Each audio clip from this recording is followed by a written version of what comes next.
The shark is a haunting presence in our cultural imagination. In a post-Jaws world, the myths that have grown up around this ghostly hunter have made many of us think twice before stepping into the ocean.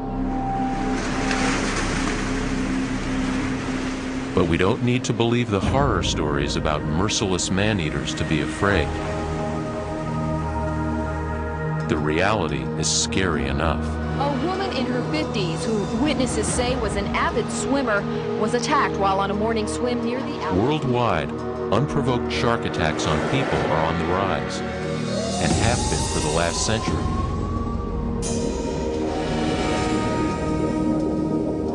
But despite its looming presence in the popular imagination, it's remarkable how little we really know about the shark. I think there's way more we still don't know than what we know about sharks. We know very little about this group still. They're a great mystery to us, and there's a lot more work to do before we even understand 1% of what we need to know about these animals. To some extent, the shark has gotten a bad rap over the years. The fact is, there isn't just one kind of shark. Of the more than 400 species, only a handful, such as tiger and bull sharks, have proven dangerous to human beings. The largest shark is the whale shark. Completely harmless, it feeds on plankton.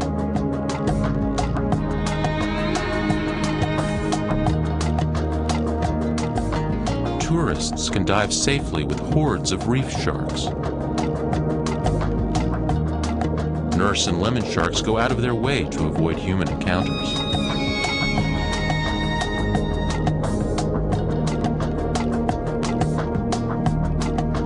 Whether it's a harmless shark or an aggressive one, Bob is one of their most ardent champions. The fact is, these are beautiful animals, and they're graceful in the ocean. And I love them. I really love these sharks.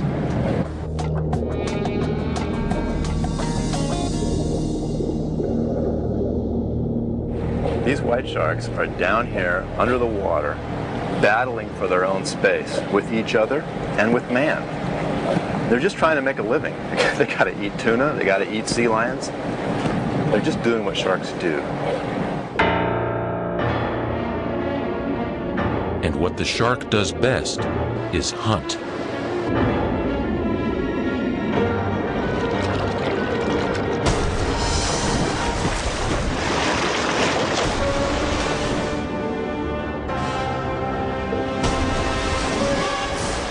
Its weaponry is the stuff of legend. But the shark's onboard tracking equipment is straight out of science fiction. Except it's not fiction.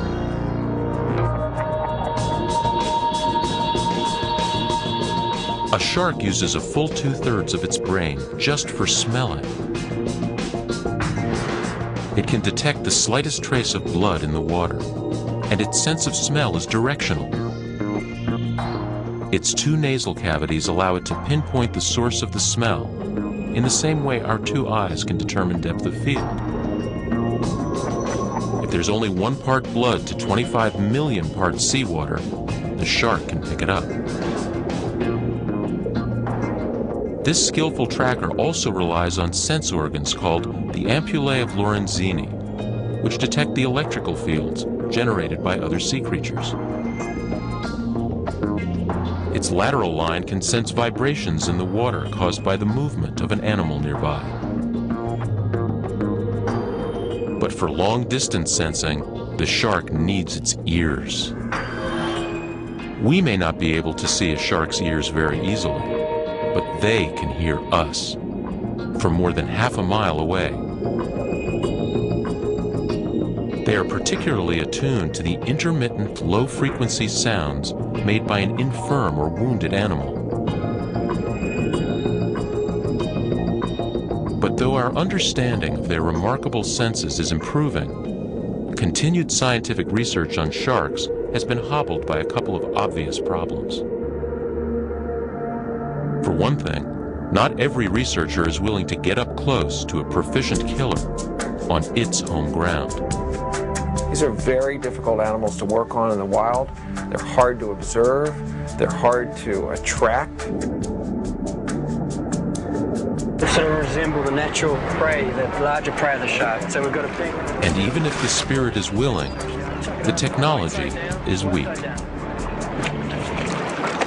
So the question is, once you decide to spend some quality time with a shark, how do you get it to come to daddy?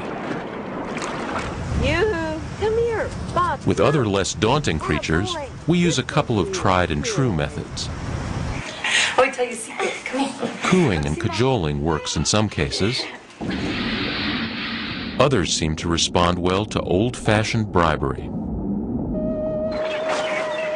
But it has been established by rigorous scientific experiment that cooing and cajoling do not work with a shark.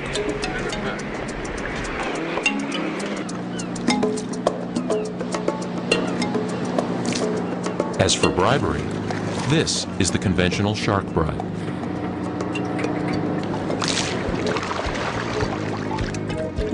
But chum, as this oily mixture of fish parts and blood is called, has a big drawback. You can't turn it off. Sharks will hang around as long as they sense there's easy food to be had, which can be too long for comfort. Because the chum tends to stir sharks up and make them unusually aggressive. So scientists can't count on seeing sharks behaving just as they normally would in the wild. But Bob may just be onto something that would let us observe sharks in as close to a natural state as possible. All this stuff just to attract a shark. His method involves hooking into a different shark sense. Not smell, but hearing. We have a lot of additional Bob's got a space new to tool in his bag of tricks. He calls it Shark Sonics. Shark Sonics is a sound generator housed in a waterproof plexiglass casing. Plug it in. Turn it on and wait for the sharks to show up. And the wire goes on. Or at least that's what Bob is hoping for. Sharks are generally attracted to low-frequency pulsed sounds, and these are the sorts of sounds that would be generated by a fish struggling, for instance, as it was swimming somewhat erratically. There already exist sonic devices that float on the surface of the ocean, so researchers don't actually have to get in the water with sharks. What Shark Sonics does is deliver the underwater drawing power of chum with none of the disadvantages. The Shark Sonics is chumming with electronics. And the advantage there is that we can turn it off, we can turn it on, and I think I'm more comfortable getting out of the cage with a chum line that we can turn off and turn on. And we're not talking about swimming with just any fish. Bob is on the track of one of the most fearsome carnivores in the sea. The epitome of undersea power and speed.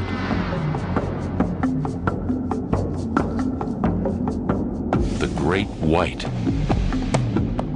It is the largest predatory fish in the ocean.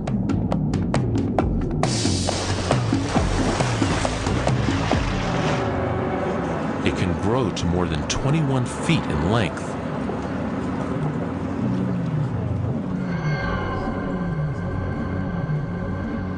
At a maximum weight of 2 tons, the great white can pack about 200 pounds into every foot. And 80% of that is muscle. Some scientists have put its top speed at 21 miles an hour, 3 times faster than the fastest Olympic swimmer.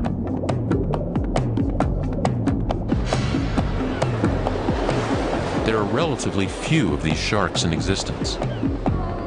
There are really only 4 spots in the world where you can be sure of seeing them.